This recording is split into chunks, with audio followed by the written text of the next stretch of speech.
मैं ना कुछ बताना चाहती हूँ, शायद मैं आप लोगों को समझा नहीं पा रही हूँ। ठीक है, जो एक मिनट, जो मेरे से मतलब द्वेष मतलब जो वो रखते हैं ना, तो एक मैं ना अभी इस दुर्गा सप्तशती का पाठ मेरे को ध्यान आया था। एक शब्द आ गया, वो पता नहीं कौन सा अध्याय है, ये 10वां अध्याय है, हिंदी में है, मैं पढ़ के सुनाती हूँ, बड़े ध्यान से सुनना, ये हिंदी में ही है। ऋषि बोले, राजन, अपने प्राणों के सामने प्यारे भाई निशुंभ को मारा हुआ देख कर सारी सेनाओं का संहार करता हुआ जान शुंभ ने कुपित होकर कहा, दुष्ट दुर्गे, तू बल के मन में आकर झूठ मूठ का घमंड ना दिखा। तू बड़ी अभिमानी बनी हुई है, किंतु दूसरी स्त्री का सहारा लेकर लड़ती है। देवी बोली, ओ दुष्ट, मैं अकेली हूँ, इस संसार में मेरे सिवा दूसरी कोई नहीं है।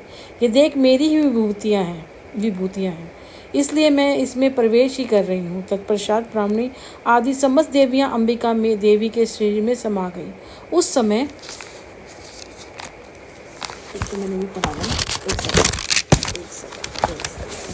उस समय केवल अंबिका देवी ही शेष रह गई। देवी बोली, मैं अपनी विभूतियों से अनेक रूपों में यहाँ उपस्थित हुई हूँ, उन सब रूपों को मैंने समेट लिया है, अब अकेली ही युद्ध में खड़ी हूँ, तुम भी स्थिर हो जाओ। ऋषि बोले, तदनुपरांत देवी तथा शुभ दोनों में उस सब देवताओं और दानों को देखते देखते भयंकर संग्राम छिड़ गया।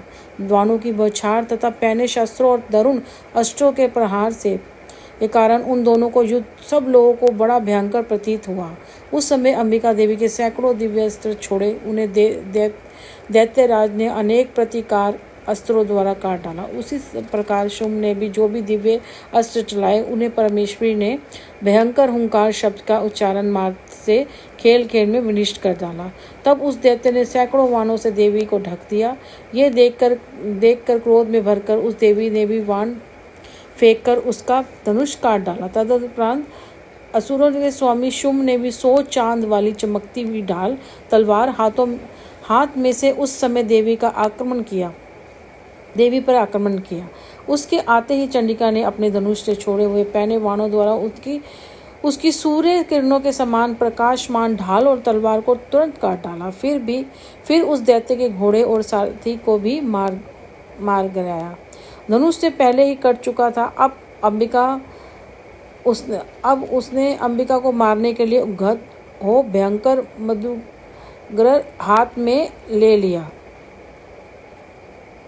उसे आते हुए देख देवी ने अपने पैने वाणों से उनका मृदगर भी काट डाला।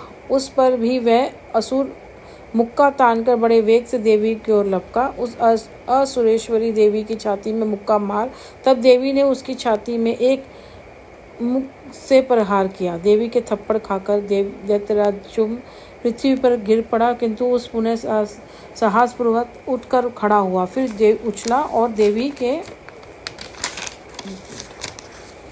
देवी को ऊपर से जाकर आकाश में खड़ा हो गया। तब चंडिका आकाश में बिना किसी आधार के ही शुंभ के साथ युद्ध करने लगी। उस समय दैत्य ने और चंडिका आकाश में एक दूसरे से लड़ने लगे। उनका वह युद्ध सिद्धों और मुनियों को आश्चर्य में डालने वाला हुआ था। फिर अंबिका ने शुंभ के साथ बहुत देर तक युद्ध करने के पश्चात उसे उठाया और पृथ्वी पर पटक दिया। पटक जाने पर पृथ्वी पर आने के बाद दुरात्मा असुर पुनः चंडिका को मारने के लिए उसकी ओर बड़ी वेग से दौड़ा।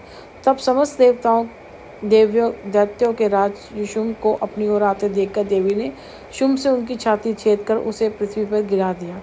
देवी के शूल की धार से घायल होने पर उसके प्राण पखेरु उड़ गए और वह समुद्र, द्वीपों और पर्वतों सहित पृथ्वी को कांपता हुआ भूमि पर गिर पड़ा। उस दुरात्मा के मर जाने पर सारा जगत प्रसन्न हो गया। जब दुरात्मा मरता है ना, तो ऐसे ही होता है। आकाश स्वस्थ दिखाई देने लगा। पहले जो उत्पात सूचक मेघ और उल्कापात होते थे, वे सब शांत हो गए। उस दैत्य के मारे जाने पर नदियाँ भी ठीक मार्ग से चलने लगी। उस समय शुंभ की मृत्यु के बाद संपूर्ण देवता का हृदय आह्लाद से भर गया।